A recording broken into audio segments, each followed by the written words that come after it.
성관이가 무능한 거 맞아요. 무능하니까 지금 이렇게 대학생들이 시국 선언을 하는 그 와중에 골프 그렇죠. 스윙 연습이나 하고 있는 거 아니겠습니까? 그러니까 그런 부분에 있어서 과연 성관이가 무능도 하지만 정말 다른 사람들한테 이용당할 수 있는 아주 그 소지가 다분하다.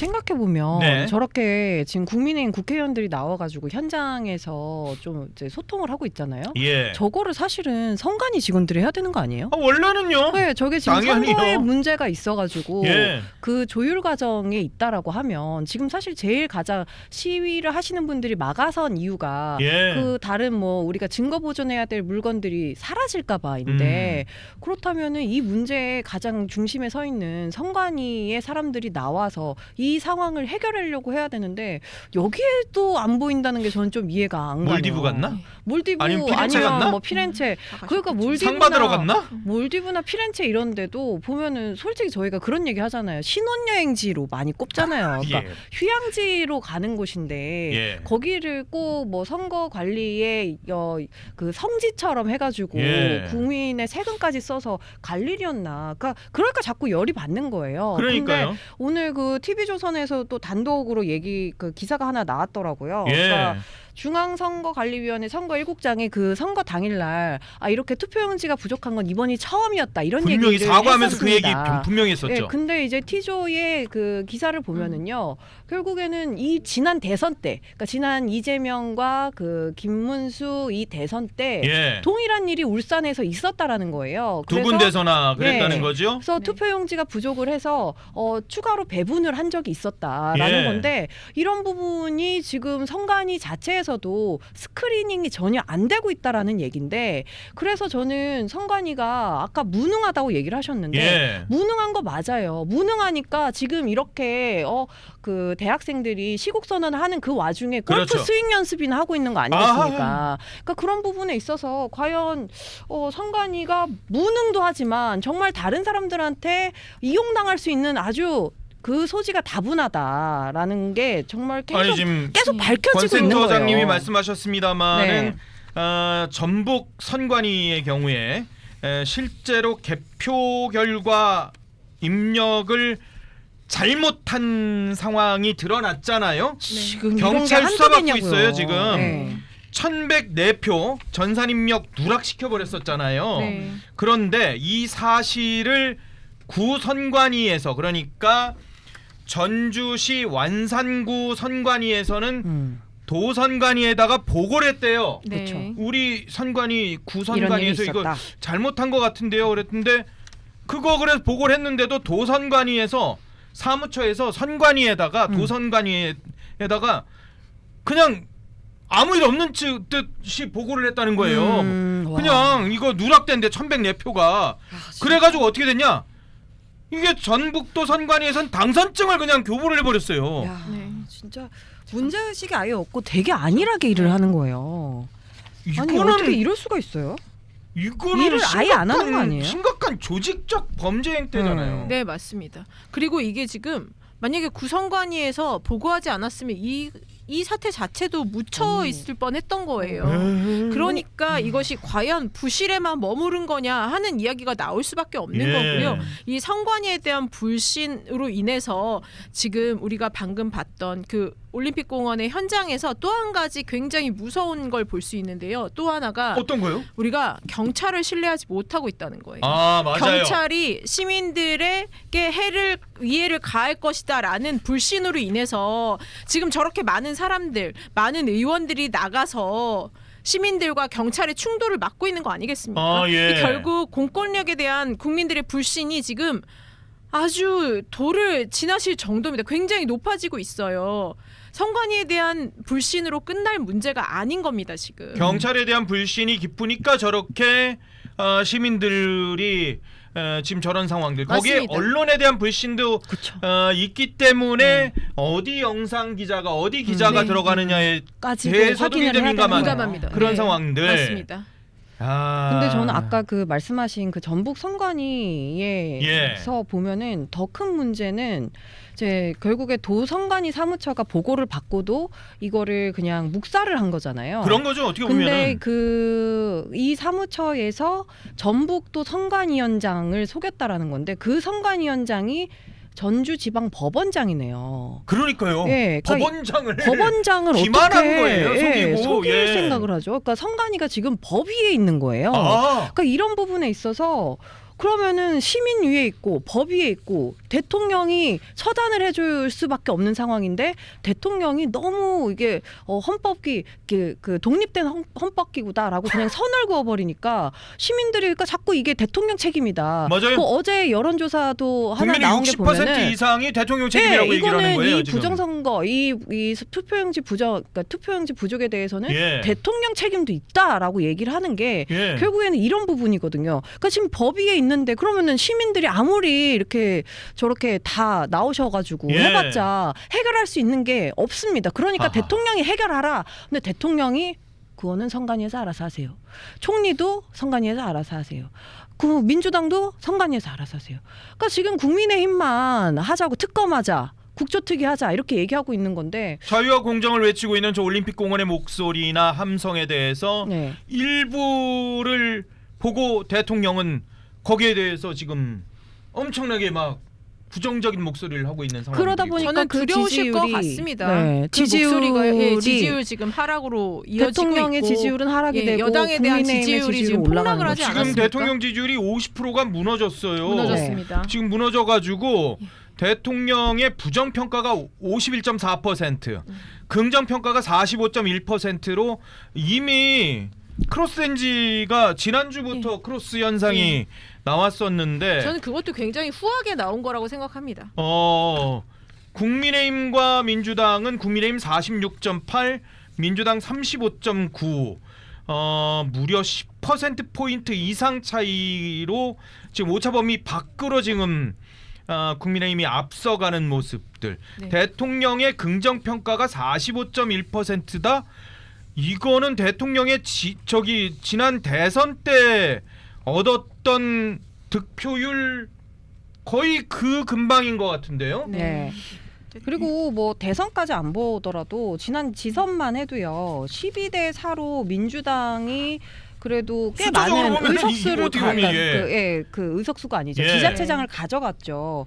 근데도 지금 이제 일주일 정도 그러니까 열흘 정도 지난 이 상황에서 이렇게 대통령 지지율이 떨어지고 민주당의 지지율이 떨어지는 건 예. 결국에는 이 투표용지 사건에 관련된 민심인 거거든요. 아하. 그러니까 그것들을 지금 민주당에서 그리고 대통령실에서 그 캐치하지 못하고 계속 이런 식으로 끌고 간다고 하면요. 예. 저는 우리 정경욱 대변인님 말대로 더 떨어질 거라고 봐요. 어. 왜냐하면 선거 직전에 대통령 지지율이 아주 소폭으로 하락을 했습니다.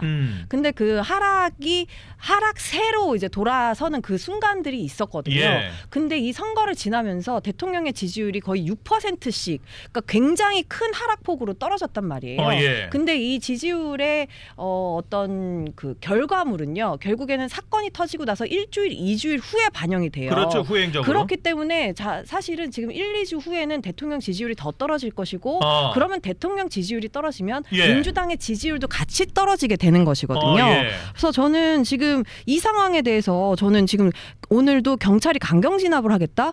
이거는 대통령이 국내 정치를 제대로 읽지 못하는 것이다. 지금 대통령실의 정무비서관실에서 제대로 된 보고를 못하고 있는 것이다라고 봤거든요. 지금 정무수석실에서는 지금 당 문제 때문에 네, 그렇죠. 정치를 어떻게 해야 되나. 근데 지금 지금 그것 때문에 복잡해서 지금 바쁘실 거예요. 근데 지금 당 문제로 이거를 끌고 나갈 게 아니고요. 예. 오히려 그러니까 결국에 대통령이 하는 거는 민주당만의 정치가 아니고 국민을 위한 정치가 돼야 되는데 그런 대통령이 부분이 한 안 되다 말씀이 그 보니까 비슷한 그렇죠. 말씀 아니었어요, 그렇죠. 그런데 이제 하시는 행동을 보면은 그런 것들이 안 나오니까 예. 그런 부분에서 지금 지지율에서 격차가 나는 것이고 그 지지율을 결국에는 저희가 우리가 속속들이 봐보면 20, 30대에서 굉장히 많이 떨어졌거든요. 예, 20, 30대에서 부정이 한 60%, 70%까지 나오더라고요. 그리고 더 주목할 점은 에너지경제 신문이었나요? 예, 거기서 예. 보면은 전라도에서도 대통령 지지율이 6% 정도 떨어졌습니다. 그리고 충청도에서 한 4% 정도 떨어졌고요. 예. 그러니까 지금 본인의 본진이라고 하는 지역에서조차도 예. 대통령의 지지도에 대해서 점점 그러니까 의문을 가지고 있는 거죠. 대통령이 이 투표 사태 그리고 대통령의 어떤 국정 운영 예. 능력이 과연 그동안 그러면은 우리가 잘하는 줄 알았는데 잘하는 예. 것인가? 그게 아니라는 거죠. 자, 아까 제가 모 신문의 영상 기자가 일주일 동안 현장에서 올림픽공원 앞에서 있었던 일을 써놓은 글을 담담하게 써놓은 글입니다. 그 글을 전해드렸었는데 그럴 정도의 분위기인데 이전에 물론 불법적인 행위가 있었다면은 그 불법에 대해서는 엄정 대처하는 게 맞고 법과 원칙에 따라서 그것은 처리될 거라고 믿습니다.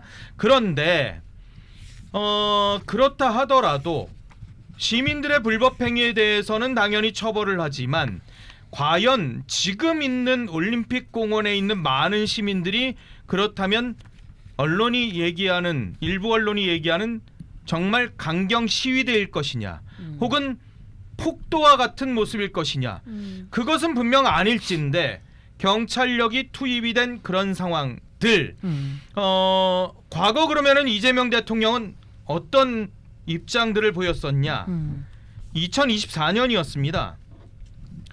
11월에 민주노총이 주도한 윤석열 정권 퇴진 집회가 있었습니다. 여기에서 일부가 연행이 됐었어요. 그랬을 때 당시 더불어민주당 대표 시절이었죠. 이재명 대통령이 이런 말을 했습니다. 1980년대 폭력경찰 백골단의 모습이 떠오른다. 이러면서 규탄을 했었습니다. 당시 그런데 민노총의 시위는 어느 정도였냐? 정말 폭력으로 얼룩졌다라고 해도 과언이 아닐 정도다라고 언론들은 기술하고 있는데 민노총 조합원들이요 집회 허가 구역을 넘어서서 무리하게 차로로 진입을 했었습니다. 그래서 폴리스 라인 넘었습니다. 경찰 105명 부상당했었어요. 시위 참가자가요 경찰을 폭행하는 일이 있었답니다. 단일 집회에서 경찰이 100명 넘게 부상당한 게 2015년 민노총이 주최한 민중 총궐기 이거 이후에 9년 만이었답니다. 그런데도 경찰의 경력 투입에 대해서 이재명 당시 당대표는 1980년대 폭력경찰 백골단의 모습이 떠오른다라고 규탄을 했었는데 지금의 작금의 올림픽공원의 시민들의 모습들이 과연 이 민노총의 시위 때와 비견할 수 있을 것이냐 이거 생각해봐야 될 문제인데요. 이게 이재명 대통령이 지금 초조한 겁니다. 원래 지선 전에 본인의 공소 취소를 해결하려고 했죠.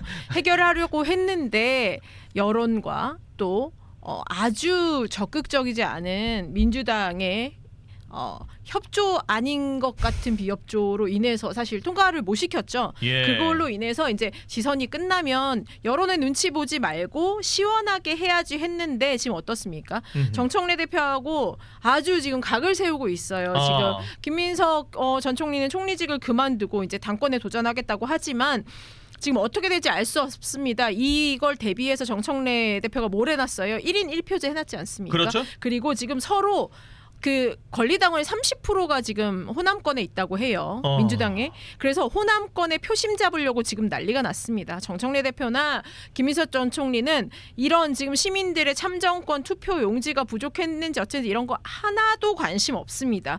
관심이 없고 본인들이 당권 잡는 거, 당권을 잡아서 그 다음에 2028년 총선 공천권을 어떻게 가져가야 될지. 예. 내가 잡지 못하면 우리 편 다 죽어. 나 포함. 이 생각만 하고 있습니다. 그러니까 이재명 대통령 지금 초조해요. 만약에 만에 하나 네. 전청래 대표가 연임을 하게 돼서 예. 그 사람이 공천을 받게 되면 어떻게 됩니까? 본인 안 그래도 지금 이제 공소 취소 안 해주려고 해요. 안 해주려고 하고 우리 이거는 뭐 가짜 뉴스다 이렇게 얘기했었지만 공소 취소와 엔드 검찰의 보안 수사권 예. 거래설 있지 않았었습니까? 맞아요. 그거에 대한 의혹 제기가 있었는데 아유 사실 아니야 하면서 꼬리를 내렸는데요. 만약에 검찰에서 이 수사 보안 수사권을 폐지를 완전히 해버린다 하면 예. 검찰하고의 이 공소 취소 거래는 전혀 할 수가 없는 거예요. 아하. 그러니까 정청래 대표가 며칠 전에 발표했죠. 보안 수사권 보안수사권 전면 폐지라고 예. 주장했습니다. 그냥 지금 전면전을 선포한 겁니다. 이재명 대통령과 나 이제 싸울 거야. 예. 우리는 이제 거의 다른 그런 편이야. 경우죠, 선거 지금. 끝났으니까 우리의 화합은 여기까지라고 예. 선언을 한 겁니다. 물론 이재명 대통령에 대해서 월드 클래스라고 자랑을 하고 그렇죠. 있지만 그거는 말은 이제 그런데. 당원들 강성 당원들의 이제 비판이 좀 있으니까 또 달래야 되니까 예. 달래는 제스처에 불과했다고 보고요. 이재명 대통령의 그 초조함이 어디서 드러나느냐? 법무부 산하에 위원회 만들었잖아요. 뭐 만들었더라고요? 검찰 인권 예. 존중. 제가 이름을 몰라 지금 다시 맞아. 찾아봤습니다. 예. 너무 해괴한 좋은 이름이어가지고 얘기, 다 외워지지도 붙여놨더라고요. 않아요. 예. 검찰 인권 존중 미래위원회예요. 이름은 엄청 좋아요. 예, 내용이 예. 보니까 뭐냐면 그냥 조작기소 특검. 맞아요. 그거 대신에 이제 여기서 하려고 하는 거예요. 법무부에서 예. 법무부 차원에서 결국 그거를 자신이 알아서 행정부에서 지금 하려고 하는 겁니다. 법무부 예. 산하에 두고. 근데 그나마도 안 될 것 같아. 여론이 너무 안 좋아. 지지도도 떨어져. 그러니까 지금 불안한 겁니다. 해외에 나가는 있는데 마음은 콩밭에 가 있는 거죠. 마음은 법원에 가 있습니다. 혹시라도 내가 이 지지율 떨어진 걸로 인해서 예. 혹시 파기환송심 가장 위험한 거죠. 음. 파기환송심 지금 고등법원에서 재개만 하면요 한 두 번 정도 바로 선고 나올 변론기를 가능성이 하고 있죠. 나면 선고 바로 나옵니다. 예. 이거 선고 나온 데까지요 한 3개월 정도밖에 걸리지 않아요. 그러면 예. 어떻게 됩니까? 이거 그때 1년 징역 1년의 집행유예 나왔던 걸로 제가 기억하는데요. 그러면 그냥 바로 당선무효 됩니다. 그냥 끌려 내려오는 거예요. 초조해서 밤에 잠이 안 올 겁니다. 아하. 예. 이러니까 지금 이 국민들의 이게 저 여론을 또 더 호도하고 있는 예. 이제 이재명 입장입니다. 이재명 대통령 입장에서는 저 여론들, 저 청년들이 저런 목소리를 내서 나에 대한 지지율이 점점 더 떨어지는구나, 안 되겠구나, 빨리 해산시키고 싶다는 마음이 어제 그 엄정 수사 그 안에 담겨져 있을 수밖에 없었던 거죠. 그런